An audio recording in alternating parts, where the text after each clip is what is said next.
వనపర్తి జిల్లాలో గొల్లపల్లి రిజర్వాయర్ ప్రతిపాదనను వ్యతిరేకిస్తూ రైతుల ఆందోళనలు 100 రోజులుగా కొనసాగుతున్నాయి. రైతుల ధర్నా వైపు స్థానిక ఎమ్మెల్యే మేఘారెడ్డి ఉన్నతాధికారులు కనీసం కన్నెత్తి చూడలేదు. మొబిలైజేషన్ అడ్వాన్స్ల కోసం చేపట్టిన ప్రాజెక్టును వెంటనే రద్దు చేయాలని రైతులు డిమాండ్ చేస్తున్నారు. పక్కనే ఉన్న ఏదుల రిజర్వాయర్ నీళ్లు ఇచ్చే అవకాశం ఉన్నా మరో రిజర్వాయర్ నిర్మాణం ఎందుకని ప్రశ్నిస్తున్నారు. సర్కార్ అనాలోచిత నిర్ణయాన్ని వెనక్కి తీసుకోవాలని ముంపు గ్రామాల రైతులు డిమాండ్ చేస్తున్నారు.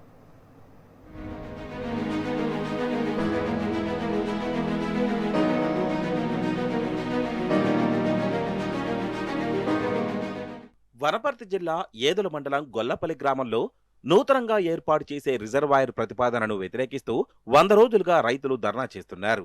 రిజర్వాయర్ నిర్మాణం పేరుతో భూములు లాక్కోవడాన్ని 3 గ్రామాల రైతులు తీవ్రంగా వ్యతిరేకిస్తున్నారు. చీర్కపల్లి, గొల్లపల్లి, చెన్నారం గ్రామాల ప్రజలు ప్రభుత్వ నిర్ణయంపై ఆగ్రహంతో ఉన్నారు. ఈ 3 గ్రామాల్లో దాదాపు 1200 ఎకరాలు ముంపుకు గురయ్యే అవకాశం ఉంది. ఇప్పటికే పాలమూరు, రంగారెడ్డి ఎత్తిపోతల పథకంలో భాగంగా నిర్మించిన ఏదుల రిజర్వాయర్ పక్కనే ఉండగా ఇంకోటి ఎందుకని రైతులు ప్రశ్నిస్తున్నారు. ఎవరి ప్రయోజనాల కోసం కాంగ్రెస్ సర్కార్ నూతన రిజర్వాయర్ ప్రతిపాదన తీసుకొచ్చిందని మండిపడుతున్నారు.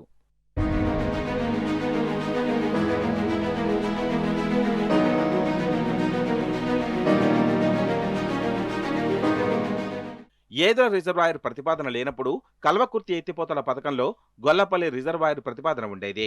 7 టీఎంసీల సామర్థ్యంతో ఏదుల నిర్మాణం జరిగిన అనంతరం గొల్లపల్లి రిజర్వాయర్ అవసరం లేదంటున్నారు రైతులు. కేఎల్ఐలోని D8, D5లకు ఏదుల రిజర్వాయర్ నుంచి లింకు చేసుకునే అవకాశం ఉన్నప్పటికీ అధికారులు ఆ దిశగా చర్యలు తీసుకోవడం లేదంటున్నారు. పాలమూరు, రంగారెడ్డి పెండింగ్ పనులు పూర్తి చేస్తే ఏదుల జలాశయంలోకి నీటిని తరలించవచ్చంటున్నారు. ఈ రోజు చూసినట్లయితే ఇవాళకి మా నిరసన ఈ దీక్షకు సంబంధించినటువంటి సభ జరగబట్టి 101 రోజులు అవుతుంది. అయితే ముఖ్యంగా సంబంధించింది 101 రోజుల నుంచి మేము వ్యతిరేకిస్తున్నది ఏంటంటే, మేము రిజర్వాయర్లకు వ్యతిరేకం కాదు, కాకపోతే ఏంటంటే ఈడ ప్రత్యామ్నాయం మాకుంది.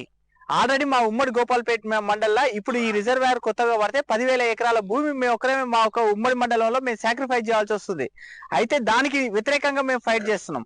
ఈ రోజు చూసినట్లయితే గొల్లపల్లి చిరకపల్లి రిజర్వాయర్ కు 50 మీటర్ల దూరంలో మాకు పాలమూరు రంగారెడ్డి ఉంది. పాలమూరు రంగారెడ్డిలో ఏదుల రిజర్వాయర్ మాకు ఉంది.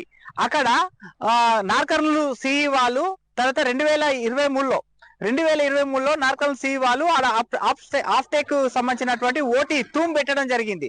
వాళ్ళు దానిలో చెప్తున్నటువంటి స్థిరీకరణ ఏంది, 50,000 ఎకరాలకు మేము దాని ద్వారా నీళ్ళు ఇస్తాం పాలమూరు రంగారెడ్డి ద్వారా. దీనికి సంబంధించి కల్వకుర్తి లిఫ్ట్ ఇరిగేషన్ లో ఉన్నటువంటి D5 కెనాల్ కు D8 కెనాల్ కి ఇస్తామని చెప్పేసి వాళ్ళు చెప్తున్నారు. అయితే అదే విధంగా మళ్ళీ ఇప్పుడు కొత్తగా సంబంధించింది ఎమ్మెల్యే గారు దీని ప్రపోజల్ తెచ్చిండు. ఈ ప్రపోజల్ మేము వ్యతిరేకిస్తున్నాం. పాలమూరు పనులు పెండింగ్ పెట్టి నూతన రిజర్వాయర్ నిర్మిస్తామంటోంది ఈ ప్రభుత్వం. ఈ నిర్ణయాన్ని రైతులు తీవ్రంగా వ్యతిరేకిస్తున్నారు. ఏదుల రిజర్వాయర్ నుండి 45,000 ఎకరాలకు నీరందించేందుకు ప్రత్యేక తూము ఏర్పాటు చేశారని రైతులు గుర్తు చేస్తున్నారు. ఏదుల రిజర్వాయర్ నుండి గొల్లపల్లి రిజర్వాయర్ ఏర్పాటు చేయనున్న స్థలానికి కిలోమీటర్ లేదని, ఇంత తక్కువ దూరంలో మరో రిజర్వాయర్ నిర్మాణం అనాలోచిత నిర్ణయమని మండిపడుతున్నారు. మేము డిసెంబర్ 29 మన శ్రీత గౌరవనీయులు మేఘారెడ్డి గారు మన అసెంబ్లీలో ప్రతిపాదనలు ఇరిగేషన్ డిపార్ట్మెంట్ పంపిన రోజు నుంచి ఇక్కడ ఈ రోజుకు 101 రోజు అవుతుంది. రైతులకు నష్టం జరిగే ప్రాజెక్టు మాకు వద్దని గొల్లపల్లి, చిరకపల్లి మాకు పక్కనే ఏదుల రిజర్వాయర్ పాలమూరు రంగారెడ్డి ఉన్నందున మాకు ఇక్కడ వద్దని మేము ఆ రోజు నుంచి ఈ రోజు వరకు శాంతియుత నిరసన దీక్ష చేస్తున్నాం. ముఖ్యంగా ఏంటంటే గత ప్రభుత్వము 18 రిజర్వాయర్లను ప్రతిపాదనలు పంపి సర్వే చేసిన తర్వాత ఇక్కడ పాలమూరు రంగారెడ్డిలో భాగంగా ఏదుల ప్రాజెక్టు ఇక్కడ నిర్మించబడింది. దాని తర్వాత ఇక్కడ చీరకపల్లి, గొల్లపల్లిది అవసరం లేదనేది గత ప్రభుత్వమే తిరస్కరించడం జరిగింది. ఇప్పుడున్న నాయకులు ఏం చేస్తున్నారంటే గత ప్రభుత్వం ప్రతిపాదనలను మళ్ళీ విరమించుకునేది పబ్లిక్ చెప్పకుండా ఖాళీ ప్రతిపాదనలు పంపిందే పబ్లిక్ అబద్ధాలను ప్రచారం ఎక్కువ చేస్తున్నారు. ఈ నెల 2వ తారీఖు మా గ్రామమైనట్టు చిరకపల్లికి వచ్చి కూడా ప్రజలను మభ్యపెట్టే ప్రయత్నం చేసిండ్రు గౌరవనీయులైన మేఘారెడ్డి గారు. నేను సంతకం పెట్టలే, మా ఎమ్మెల్యే మా ముఖ్యమంత్రి సంతకం పెట్టలే, ఉంటే చూపియండి అని అబద్ధం ప్రచారం చేసిండు. ఎందుకంటున్నంటే నువ్వు పుట్టినరోజు గొల్లపల్లి మా ఉరప్రదాయిని వనపర్తికి అని చెప్పినోడవు నువ్వు సంతకం పెట్టినట్టు కాదా? లేకుంటే అసెంబ్లీలో నీవు ప్రతిపాదనలు పంపితే నీవు ప్రపోజల్ పెట్టినట్టు కాదా? అది వేరే మేఘారెడ్డి. ఎందుకు ఇట్లా దుర్ప్రచారం చేసి జనాన్ని కన్ఫ్యూజ్ చేస్తున్నారు? ఏదుల రిజర్వాయర్ నుండి నీళ్లిచ్చే విధంగా పనులు చేపట్టి సాగునీరు పుష్కలంగా అందుతుందని రైతులు అంటున్నారు. కాంట్రాక్టర్లకు లబ్ధి చేకూర్చేందుకు మొబిలైజేషన్ అడ్వాన్సుల కోసం చేపట్టిన ఈ ప్రాజెక్టు ప్రతిపాదన విరమించుకోవాలని రైతులు డిమాండ్ చేస్తున్నారు. గొల్లపల్లి రిజర్వాయర్ నిర్మాణ ప్రతిపాదనపై 3 గ్రామాల రైతులు బగ్గుమంటున్నారు. అఖిలపక్షం ఆధ్వర్యంలో రైతులంతా ఒక్కటై చేస్తున్న నిరసనలు 100 రోజులకు చేరుకున్నాయి. వనపర్తి శాసనసభ్యుడైన మేఘారెడ్డి గారు డిసెంబర్లో అసెంబ్లీలో గొల్లపల్లి చీర్కపల్లి రిజర్వాయర్ ని ప్రతిపాదన చేయమని చేసినప్పటి నుంచి మేము ఈ రోజు వరకు ధర్నా చౌక్లో పాల్గొనడం జరుగుతుంది. ఈ రోజుకి 101 రోజుకు చేరుకుంది.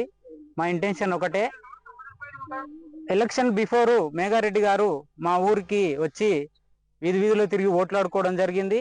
ఆ ఓట్ల చెప్పినప్పుడు మా ఊరిని ఇందిరమ్మ పైలట్ ప్రాజెక్టు ఎంచుకోవడం జరిగింది. ఈ చీర్కపల్లి గొల్లపల్లి గ్రామం చాలా సంతోషపడ్డాయి అప్పుడు. ఎందుకంటే ఊరు అభివృద్ధి చెందుతుంది ఇలాంటి స్కీమ్స్ ఇంప్లిమెంట్ అయినప్పుడు అని మేము అందరం భావించి ఆయనకు ఓట్లేసి గెలిపిస్తే ఈ రోజు ఆ గ్రామాలను లేకుండా చేస్తున్నాడు. ఇంటెన్షన్ ఏంటంటే, మొన్న మా అఖిలపక్ష నాయకులు పోయి ఆయనకు వినతి పత్రం ఎన్నుకోవాలి. దాన్ని అట్లా నీవు మబ్బ పెట్టి మళ్ళీ ఇప్పుడు ఎలక్షన్ల కమిషన్ల కోసం చీర్కపల్లి గొల్లపల్లి రిజర్వాయర్ ని ప్రతిపాదించాలని అసెంబ్లీలో మాట్లాడినప్పటి నుంచి ఈ ధర్నా చేయడం జరుగుతుంది. 100 రోజులుగా ధర్నా చౌక్లో రైతుల ఆందోళనలను స్థానిక ఎమ్మెల్యే మెగారెడ్డి ఇటు ఉన్నతాధికారులు పట్టించుకోవడం లేదు. అటువైపు కన్నెత్తి చూడకుండా రైతులను అవమానిస్తున్నారు. కాంగ్రెస్ ప్రభుత్వం రైతుల ఆందోళనలు లెక్క చేయకుండా రిజర్వాయర్ నిర్మాణంపై మొండిగా ముందుకు వెళ్లేందుకు సిద్ధమైనట్లు సమాచారం. స్థానిక ఎమ్మెల్యే మెగారెడ్డికి కనీస అవగాహన లేదని, అందుకే రిజర్వాయర్ ప్రతిపాదన తీసుకొచ్చారని రైతులు మండిపడుతున్నారు. ఎవరి కోసం ఎమ్మెల్యే రిజర్వాయర్ నిర్మాణం కావాలంటున్నారని రైతులు ఆగ్రహం వ్యక్తం చేస్తున్నారు. అవసరం లేని చోట రిజర్వాయర్ నిర్మిస్తే రైతులకు నష్టం జరగడంతో పాటు పర్యావరణ సమతుల్యత దెబ్బతింటుంది. పైగా వేల కోట్ల ప్రజాధనం వృధా అవుతుంది. ఈ విషయాన్ని తెలిసి కూడా కాంగ్రెస్ ప్రభుత్వం కమిషన్ల కోసం కక్కుర్తిపడి గొల్లపల్లి చీర్కపల్లి రిజర్వాయర్ నిర్మాణానికి శ్రీకారం చుట్టడంపై రైతులు ఆగ్రహం వ్యక్తం చేస్తున్నారు.